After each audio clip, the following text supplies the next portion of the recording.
Back in 2020, when the pandemic flipped everything upside down, I picked up a side job driving Uber. I'd lost my retail gig and money was tight. Driving nights seemed easy enough, fewer cars on the road, quick trips and less hassle.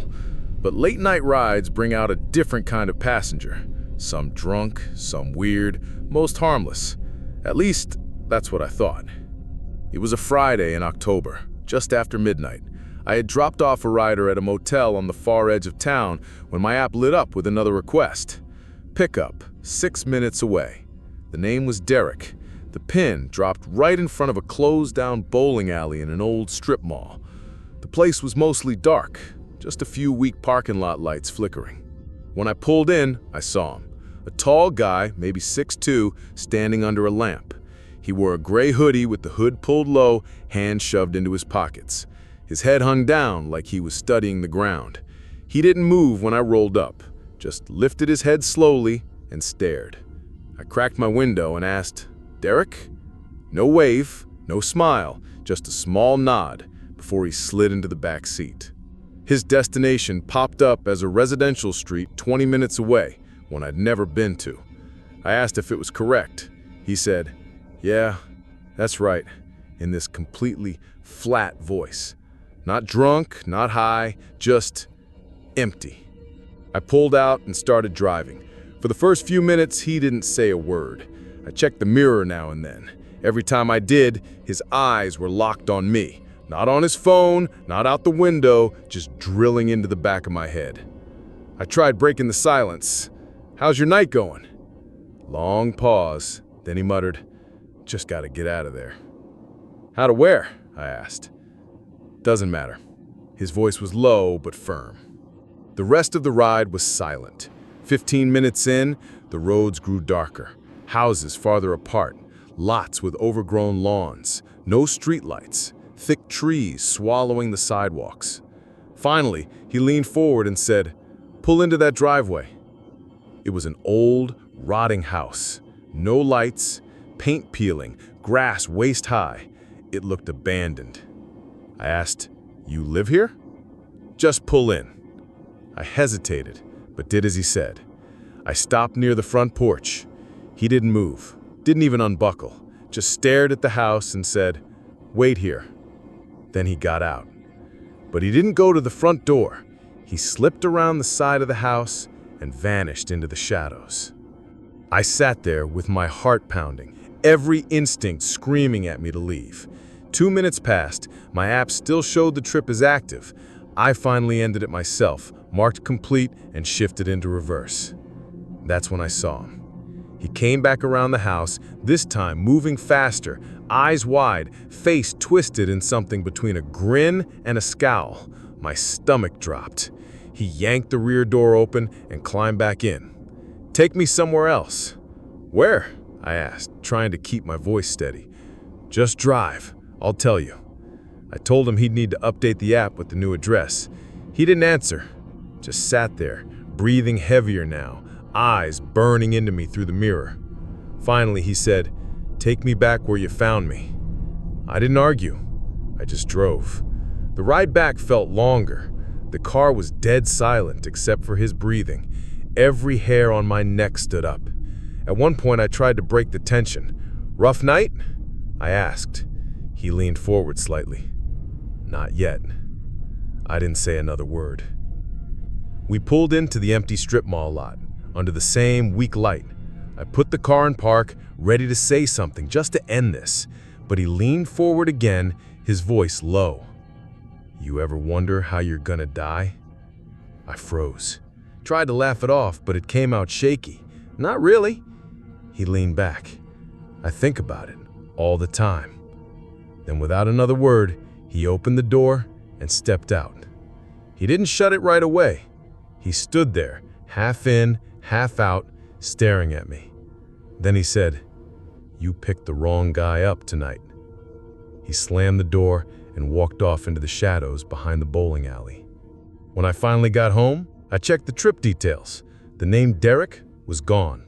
No profile picture, no trip history, nothing. Like the ride never existed. Uber support told me the data was unavailable. Probably a glitch, they said. But I know what happened. I know he was real, and every time I pick up a silent passenger late at night, I think about that moment. What if he hadn't changed his mind? What if he was still out there, waiting for the right car? In 2014, I was using Uber pretty often since I couldn't drive for a year after a DUI suspension, a mistake I'll always regret. On weekends, I'd usually go out with my friends to this nightclub in town. If someone was sober, they'd drive. Otherwise, we'd just call an Uber. One particular night, I wasn't feeling great and decided to leave earlier than usual, sometime between 1 and 2 in the morning. It was freezing outside, way too cold to walk home, so I ordered a ride. A driver named Alex popped up on the app. His profile picture didn't give me a great feeling. He was an older guy with a gray goatee, wearing a black beanie, and he wasn't smiling at all. He honestly looked kind of creepy. But he was close, just a couple miles away, and the app said he drove a Chevy Malibu. That sounded fine to me, so I requested the ride. I waited on the bench outside the club, near the bouncer, who just stood silently with his arms crossed. About 5 minutes later, a silver, early 2000s Malibu pulled up at the curb. I felt a little disappointed when I saw it. It wasn't the nice car I expected, more old and beat up. The driver didn't wave, didn't honk, didn't say anything. He just sat there waiting, so I stood up and got in the back. The second I sat down, things already felt off.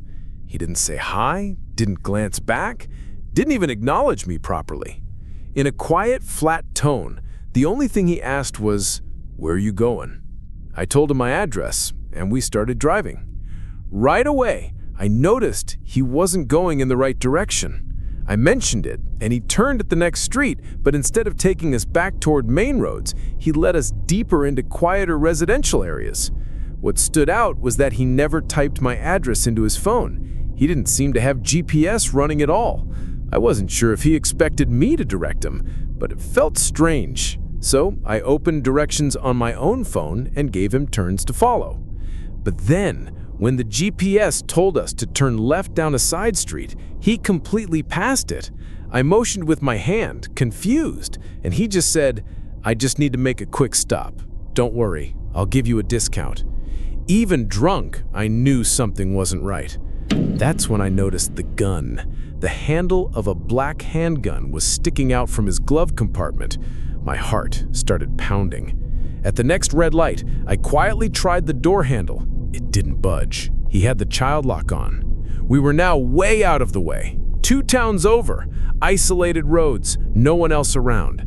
I couldn't call the police, not with him sitting next to a gun. My only chance was to reach the child lock switch in the front. The problem was, I had to get closer without him realizing. I carefully shifted across the back seat, moving behind him while keeping my eyes on his head in the mirror. Somehow, he didn't notice. I waited for another red light, praying for the chance. Finally, one came. The car slowed, headlights reflecting off an empty intersection. I went for it. I reached forward, grabbed at the switch. He noticed instantly. He jerked up, yelling, and his hand shot toward the gun. I managed to flick the switch, pull the handle, and throw myself out of the car.